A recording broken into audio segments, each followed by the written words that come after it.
It was field trip day. Eloise shouldered her backpack and hopped off the bus. Thanks so much, she said, waving goodbye to the bus driver. The street bore a dim stench of disrepair. 5 years ago, she'd have called it a bustling hub of zoological delights. But now, not so much. It was sad. She eyed her destination, a storefront with a gaudy Art Deco exterior. Above the entrance, nestled within a garish display of flora and animatronics, a vaguely primitive sign read, Manananggal Jungle, and below, in calligraphy cursive, an award-winning exhibit from the Zoe Foundation. Below that, in fine print, Nat 2 certified. Eloise checked the time. 9:54 a.m. Early is on time, she said, as she pushed open the doors and entered the building. ¿Cómo está, little lady? Said a man at the box office, dressed as a generic tropical explorer with a name tag that read, Gary. Welcome to Manananggal Jungle. Have you purchased the ticket yet? Hi, Gary. Nope, one please. Gary looked around expectantly. Are you waiting on your family? Or maybe the rest of your class? Nope, just me. Eloise smiled. Okie dokie. One for the 10:30 feeding. Student ID for the discount? Eloise scanned her student ID and paid him. Gary pointed down the hall. We'll open in a minute. Go on in, grab a seat. Eloise whistled absently as she walked down the hall towards a drape of plastic foliage and vine.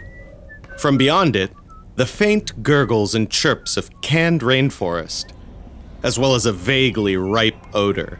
The loud floral sign above proclaimed, Atrium.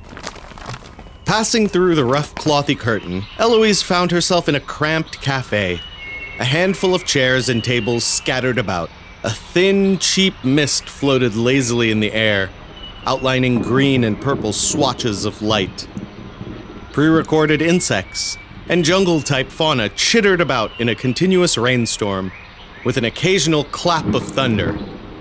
It was all a little cheesy. The cafe counter was unattended. Above the drink display was another sign, paired with a thrumming green countdown timer. You're only 29 minutes and 21 seconds away from the feeding of a lifetime. Below that, menu options. Eloise leaned against the counter and waited. 24 minutes and 4 seconds. Eloise pushed the chairs around, scraping them along the faux grassy tiles. 19 minutes and 40 seconds. Eloise yawned. No one else was coming. 14 minutes and 28 seconds.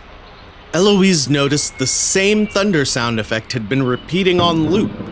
She found herself counting the seconds between claps, 58, and she made a mental note to remember this for the report, if just for fun. 56, 57, 58, she said, as the thunder boomed above her. She pirouetted and bowed to the empty cafe. Thank you. Gary appeared suddenly behind the cafe counter, his face tight and damp. Eloise giggled. Gary! Very scary. You didn't tell me you were from inspection. He drummed his fingers on the cash register nervously. We're not scheduled until next spring. I have it in email. Eloise sighed, her cover blown.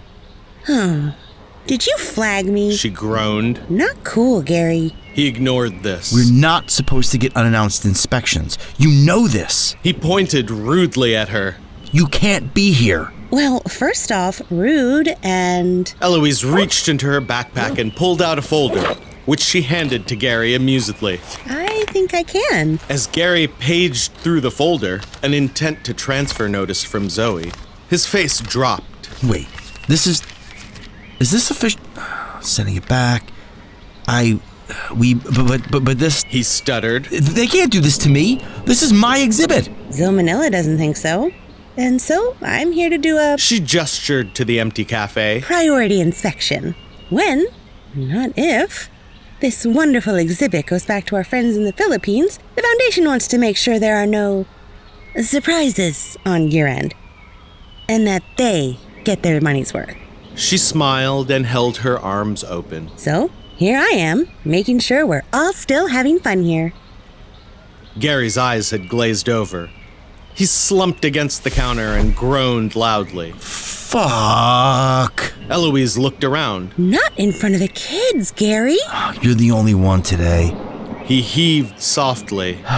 The only customer this week. Well, in that case, I'd like to see the exhibit ASAP, please. Eloise patted her open backpack, where several other folders jutted out. I've got a busy day.